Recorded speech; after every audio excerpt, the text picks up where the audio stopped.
Hi everyone. Today's video has 3 points and you're going to want to stick around because the third point is a secret as to the top reason you want to make sure your finances are under control when it comes to self-publishing. So the topic we're going to be discussing today is how self-publishers should handle finances. Now, when you're getting started as a self-publisher, you're making, well, no money at all. You're a brand new author, you're putting your books onto the market, and you're hoping and praying that maybe somehow they're going to start selling. When they do start to sell, initially we're very excited because we see the money coming in. We've been to this point just seeing the money go out, paying for the tools we're using, paying for courses and coaching, and making sure that we're getting everything in alignment that we're going to need to do in order to get our book onto the market properly and selling. But once it does start to sell, now money's coming in, and that creates a little bit of a tension because, well, how many taxes do I need to pay? What form of company should I set up for all of this? Do I need to reserve money for taxes? There's all sorts of expenses that are going to start coming in, and the expenses and the money coming in, it brings in a lot of questions because we have all the receipts as well that are coming in. And then do we subtract them? How exactly do we handle all of these finances? And this is such a common question for self-publishers when you're getting started. And that is what we're going to hit in today's video. This is Chris Baird from selfpublishingmadeeasynow.com, where self-publishing doesn't have to be so hard. Please check out below in the description, grab a copy of my self-publishing secrets checklist to make sure that you're not skipping any of the steps that are necessary to get your book published and selling. In addition, hit the subscribe button to make sure that I continue to produce these videos. You hit the subscribe, I produce more videos. It's just that simple. We beat the YouTube algorithm together. That's how you show me that it's actually worth your time to watch these videos. That's the best way to communicate. So hit that button there and we will be able to keep on producing videos. So I can start with my own story on this one. When I first got started, as I mentioned, we start with a lot of costs. I had a website, I set up an email list, I was pulling in new subscribers, I was putting my books onto the market, going through the whole process and the frustration of hiring lots of people and making lots of mistakes in order to get the cover right, in order to get the formatting right, in order to build the tools, in order to pull all of this together, understanding how to build the covers and narration and tons of different things that were going on. And so far is just fine because I wasn't making any money. In fact, finally, when the books did get released, I started seeing the trickle of sales. I remember how happy I was thinking, I want to shoot for getting $1 a day in royalties. That was my very first goal. How long would that take exactly? Well, it went a lot faster than I had imagined. But at $1 a day, it really wasn't that big of a deal. After all, it was far below what would be the taxable level for within the country of Norway that I was living at the time, because my total royalties would still be below that threshold. They're not trying to immediately start hammering you with taxes for the first kroner or dollar that you earn, but rather once it builds past a certain threshold, then at that point it becomes a problem. But at this point, it didn't matter because if I'd spent hundreds and hundreds, maybe $1,000 or so dollars on getting my first books onto the market, and then I'm making $1 a day or something like that, everything I'm doing is at a pure loss. So I didn't feel the need really at that point to do that much. However, those dollars a day shortly turned into $100 a week. And at that point, it started bringing in some questions. And then from $100 a week to $150 a week to $1,000 a month started coming in from these book sales. And at that point, I knew something had to be done. In other words, I understood that no longer my royalties were exceeding my costs by quite such a margin. I had already crossed then the level for the Norwegian thing. But what exactly did I need to do with the bookkeeping and all of this? Well, at this point, I got in touch with an accountant, and that is what I would definitely recommend for you to do as well. So when you cross that threshold and you say, okay, what do I need to do here? I was having to make sure I wasn't just in compliance with Norwegian law, but also with the United States law as my home country. And so as I was working through this, they started bringing in a lot of questions, and the accountants were able to help me with the bookkeeping. I personally would keep track of all the receipts and all of these things, the money coming in and the money going out, to make sure that things were fine. But the accountants in both countries would then take all of this data and they would register it in a system to ensure that when filing taxes, I was completely in compliance. But then I discovered that once the royalties were going from 1,000 up to 4,000 a month, well, then suddenly it was a little bit of a difference with regards to what needed to be done. My accountants were saying you need to create an LLC to protect yourself here, both in terms of if somebody wished to sue you, but also in terms of the taxes that you'd be paying. So as opposed to when I earn money within my LLC and I take a cost against those taxes, and if I make, or against those royalties, for example, and I have a let's say $0 profit, I'm not having to pay any taxes, as opposed to outside, all of the money being earned, I'm being taxed immediately on those sales. And also with value-added taxes and such, I'd be able to get that money back as well. Now, there were disadvantages, because with the LLC, it requires additional quarterly or every 2 months reporting to the government on the status of everything and paying taxes in advance. And so that was when I started to understand you need to save up a cash reserve within the company to protect yourself, so that when bad times come, like Amazon shuts down an account or this or that happens, which hasn't actually happened to me, but has happened to a lot of people I know, that you would then have that cash in order to pivot. And this is one of the reasons I've also said that you should make sure you distribute where your money's coming from.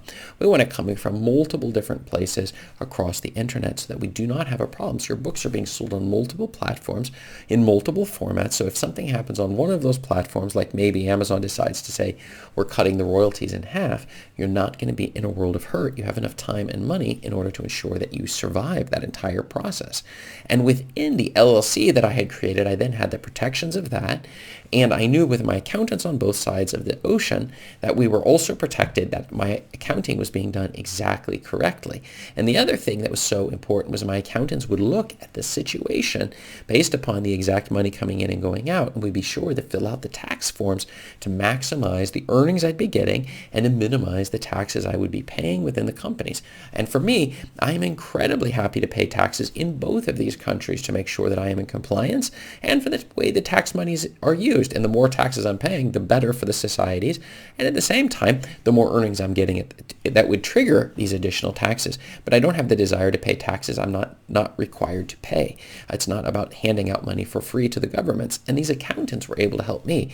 And as I would just put a disclaimer in, I am not a financial advisor, so I'm not telling you what to do, but I am saying you can speak with lawyers and accountants to make sure what works best for you and what is the best way for you to do it. So, but that for me, these were the keys to playing out, and I've been using the same people. I swapped out some who are a little less professional and maybe pricier for other ones who are maybe more engineered towards working with online sales, understanding that aspect of it, and holding costs as low as possible, yet holding me in compliance with the requirements by the governmental authorities in both the United States and Norway. I don't know where you live, but you definitely should check this out and make sure you're not making any of these mistakes here. And we'll get on to that, sort of the secret point of the day, why this is so important.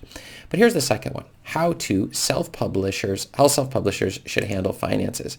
Well, my first point is that when under $1,000 a year, you should see if you're even required to file anything. At some point in virtually all countries, they're going to have a point where, look, if you've set up a lemonade stand, they don't really need you to open up an LLC or all of these sorts of filing requests based upon just pennies that are being earned. I know within the United States you have laws like this, and in Norway as well. But so as long as it's under a certain threshold, you're completely covered and just fine. But once we cross that threshold, then it becomes incredibly important to make sure that you are in compliance with the laws of the country that you're living in, so you don't get yourself in serious trouble. The second answer is, once you hit $1,000 per month, you should get in touch with an accountant right away and make sure that you can see that maybe creating LLC is best for you, or there's a whole series of different options available. Now, within the Norwegian setup, it's a no-brainer, the LLC. The biggest reason is for the tax benefits of this. I can decide when I take revenue and when I take costs within the company. And so that means that it's going to make it easier for me to protect myself against these things. I personally also like to not just keep up a cash sum to protect myself. In the early days, I saved 50% of all royalties coming in until I'd saved up about a year's worth of revenue. Now, this is a big one, and this issue here was a couple of mentors I've had previously who suggested this particular route, so that you have a pile of cash just in case. You never know what's going to happen with all the surprises. And then you budget out and see what expenses you're going to have throughout the year to make sure that you'll have the money set aside. So if you know you're going to pay, let's say, $12,000 at the end of the year in taxes, well, then maybe you need to set aside $1,000 a month to make sure you're going to have that $12,000 for taxes at the end of the year. In addition, a lot of the ways that I personally like to run things is reinvesting. So you take the money that's coming in and you say, I won't have any profit, so I'm going to pay no taxes at all. And since the money you're earning, you only get taxed after profits, you would simply have the costs that would equal those profits to ensure a zero profit, but then reinvesting all of it back into tools and virtual assistants to help production of more books, and also what you're watching even right here with courses and coaching, the ability to get this sort of help as well, building out and running ads, and all of the things that you're going to have to run with expenses and such, that you'll be able to push through all of this to make sure that you're exactly on the right track when it comes to your self-publishing business, and that you're not wasting money, and there should be no surprises when it comes to costs at the end of the year for your company. But let's get on to the third point, which is in fact the most important and the secret point of the day when it comes to self-publishers handling their finances. And the reason is you do not want to mess with your taxes. And I'll just repeat that one last time because it is so important. You do not want to mess with your taxes.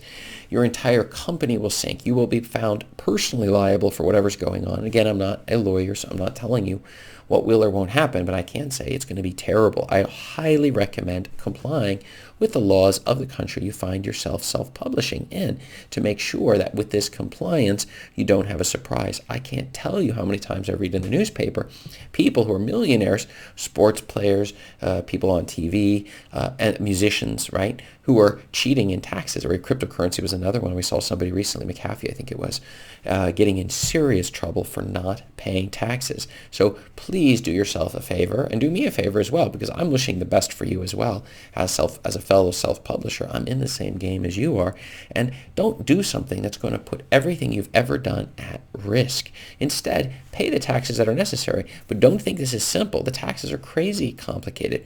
Hire an accountant once you're making about $1,000 a month. There's no need to mess with it. You're still small in the eyes of the IRS and stuff, but get it in order in the beginning phases. Once you cross the threshold of what has to be reported, find a very cheap, inexpensive accountant to help you get your finances in order, and you can upgrade that accountant as you get better and as you're making more money, and it's feasible for your business to do what is in your best interest. So those are a couple of my thoughts on this handling of finances for self-publishers. But I want to know from you, how do you handle your finances? Because it's important for me to see, are you doing it correctly? Do you have an accountant? Have you hired a lawyer? What are you set up as, an LLC or maybe something else? I would love to hear from you below in the comments, and check up above me here for more video answers to your self-publishing questions. Thanks.